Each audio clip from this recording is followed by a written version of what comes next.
back, everybody. This is Family Time 245. As we get closer to the end of the school year, we're doing a little reflecting. And this week, I want you considering the meaningful relationships in your life. We've talked about before that we are the average of the 5 people with whom we spend the most time. And really, relationships are the most important aspect of our lives. With our friends, our family members, our teammates, our loved ones, our romantic relationships. Those are the most important things. And we have to work at important things. It's like a garden. We have to tend to the garden, right? We've got to feed those plants, to feed those things we want to grow. And we got to weed the garden. We got to eliminate those relationships that tear us down, or at least work to mend a relationship if it's a meaningful relationship to us. It takes work. They all take work. I want you to think of relationships in 3 ways. Because I think everybody who comes into our life can be meaningful. But sometimes people come into our lives for a season, a reason, or a lifetime. Right? Some people come into our lives for a season. These might be friends that we had for a while. I think of, like, I grew up in Mason City, then moved to St. Ansgar when I was in middle school. So I had some really good friends growing up in my neighborhood, around the north end of Mason City and stuff. And I guess to this day, if you ask me, I would still consider them friends.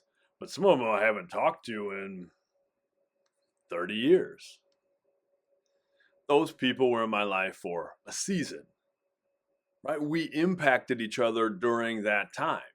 I can still think of, meaningful activities and experiences when I was young, at a formative age, with those people.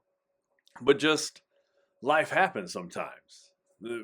I moved away, got other friends involved in other things, didn't see those people as much.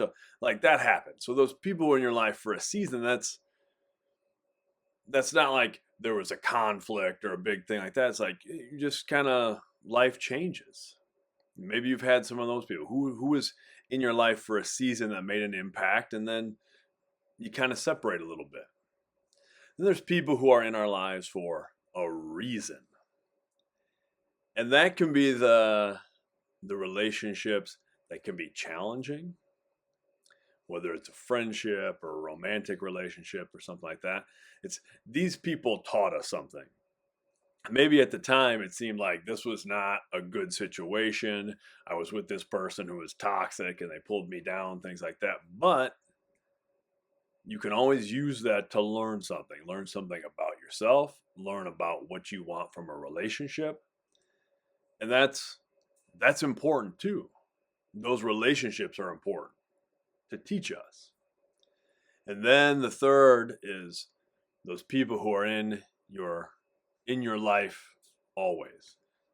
Those lifetime relationships. And those are amazing. Those are the most important things. And those take work too, because they're so important. We can't take those things for granted. I say all the time, if you choose to get married or spend your life with a partner, that's the most important decision you will ever make in your life. Because if you have the right person, you can have a great life every day, even when you're having a bad day.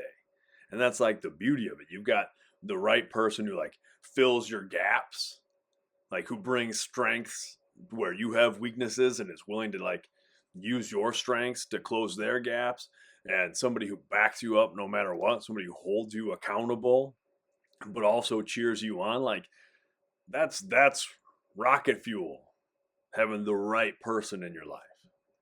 And if you don't have that person, if you're in a long-term relationship with somebody who's not that right person, that makes everything a little bit harder. And my point is, like, all relationships take work. I think sometimes it becomes, in our disposable world, it becomes easy to be like, this relationship has become work. I'm just gonna axe it. And it's the same thing with, like, friendships. Like, this friend's become work. I'm out. You got to do a little balancing of the scales there. If it's a worthwhile, meaningful relationship to you, if having a relationship with that person is really important, that takes work, and that's important. But it takes work from both sides. If you're in a relationship with kind of what I call an emotional vampire, somebody who's take from you, you feel like you're putting everything in, you're not getting anything out, then you may need to weed that garden, right? And that's okay. Then that becomes a relationship you had for a reason. So I want you to think in those terms. Think of the people who have been in your life for a season, for a reason, and for a lifetime. Who do you think, like, these are my lifetime people? And if you have those people, tell them how much they mean to you and make sure that you are tending that garden. All right, until next time, much love.